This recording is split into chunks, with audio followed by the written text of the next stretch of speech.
There are many factors, including biological, psychological, social, and environmental, that are involved in the development of mood disorders. And what we'll do in this particular video is just sort of review how do the different theoretical perspectives look at where does the idea or the reality for many people's mood disorders come from. So this week, we're going to look at the theoretical perspectives. Let's get started. Research indicates that there is a robust and causal association between stressful life events and the major depressive episodes. Major depression is often associated by stressful events, although not everyone who experiences such events will become depressed. Stressors such as a loss of a loved one, prolonged unemployment, physical illness, marital or relationship problems, economic hardships, pressure at work, racism, and discrimination may all contribute to the development of the reoccurrence of mood disorders, especially in depression. Now, this is part of the reason where the theoretical perspectives sort of lean towards later in adolescence and early adulthood for these things to emerge, is that the biological precursors, if you will, of, say, depression aren't fully emerging until the additional adult stressors of life, as mentioned, start to interfere with the daily life experience that can activate or bring to fruition these depressive states for some people. Now we're going to start with the psychodynamic perspective. And in classic psychodynamic theory, depression is viewed in terms of inward-directed anger.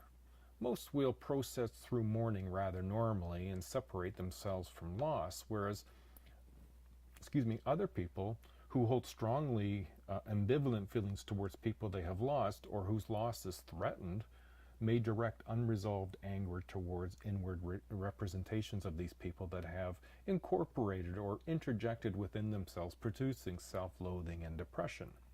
It's what produced a sort of shift in the DSM-5, where it includes mourning as a part of a psychological disorder, particularly when extended beyond what is considered, normal mourning. And I think it's difficult in some cases to know how to distinguish between what is normal mourning and what is pathological. Bipolar disorder is understood within the psychodynamic theory in terms of shifting balances between ego and superego. More recent psychodynamic models, such as the self-focusing model, incorporate both psychodynamic and cognitive aspects in explaining depression in terms of the continued pursuit of lost love, objects, or goals that would have been more adaptive to surrender. Now, if we consider some of the more the alternative of focuses, like for example in learning perspective, it focuses on situational factors in explaining depression, such as changes in the level of reinforcement. When reinforcement is reduced, the person may feel unmotivated and depressed, which can lead to inactivity and further reduction in opportunities for reinforcement. So reinforcement can include the positive social reinforcements that we get out of social relationships, access to friends and family. We have valued activities, changes in circumstances, loss of a job or divorce. So all of these things can, from a social learning perspective, and particularly from reinforcement element, can have a huge impact on the learning that can occur, that can produce more depressed states based on the set of circumstances and how we repeat and cognitively repeat the losses and the traumatic experiences that we have. And then without this positive, we could be in fact positively reinforcing the signs and the expression of depression. Now, Coynes, he introduced what he's known as the interactional theory that focuses on negative family interactions that can lead family members of depressed people to become less reinforcing to them. Based on a reciprocal reinforcement, experiences of give and take of a social support and reassurance is very beneficial. So the idea of being able to be positively reinforced for putting forward positive feedback to other people will receive, or you get back that positive feedback, which becomes a cycle of reinforcement and is better for us generally. So it's good to speak up to one another about what we're each is doing well, and to receive feedback from one another about how we're doing. A person with depression may receive the support initially. However, as they are they're not often very reciprocating, the reinforcement from others starts to decrease, and this can affect the person with depression by telling them or by them feeling more depressed, that they're not receiving good things from people. So this is more of a learned perspective, that you can, through the feedback we get from one another, learn that either you're doing really well or learn that you're not well received, which can teach us about depression and getting more depressed in our thinking. Remember, cognitive experiences and learning can be around the way we think. Jumping into cognitive, we'll look at, and you can check the cognitive distortions that are on page 158 and 159. Here what we look at is Beck's cognitive theory, which focuses on the role of negative or distorted thinking in depression. Now, again, cognitive is thinking. We can develop inappropriate thinking, even if we can identify that that's what it is. It becomes repetitive and almost becomes something we don't concentrate on and see. So let's carry on.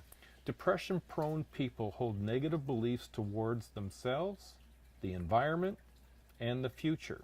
This negative triad of depression leads to specific thinking errors or cognitive distortions in response to negative events that in turn lead to depression. It creates automatic thoughts. This sort of, we don't think about what we're thinking, they just seem to emerge constantly. Now, there is a direction in cognitive called learned helplessness. It was developed by Seligman. And the learned helplessness model is based on the belief that people may become depressed when they come to view themselves as helpless to control the reinforcements in the environment or to change their lives for the better. He reformulated the version of the theory that held that the ways in which people explain events or their attributions determine their proneness towards depression in the face of negative events. So this combination of internal, global, stable attributions for negative events can render one more vulnerable to depression. If say, for example, looking at global, that you sort of see that everything out there is out to get you, rather than saying specifically there's a cause and effect between something, or that you see things as being more stable, you're less prone to depression than someone who would see that everything seems to be coming apart and is not predictable and I can't depend on it. Or that everything outside of me is controlling me, as opposed to internally, that what I get out of life is what I put into life. Can all contribute to our degree of helplessness, and therefore, from this theory, our degree of depression. Now lastly, we'll look at biological, and as you would imagine, they start out by looking at genetics, where genetics appear to play a role in mood disorders, especially in explaining major depressive disorder and bipolar. Imbalances in neurotransmitter activity to the brain appear to be involved in depression and mania.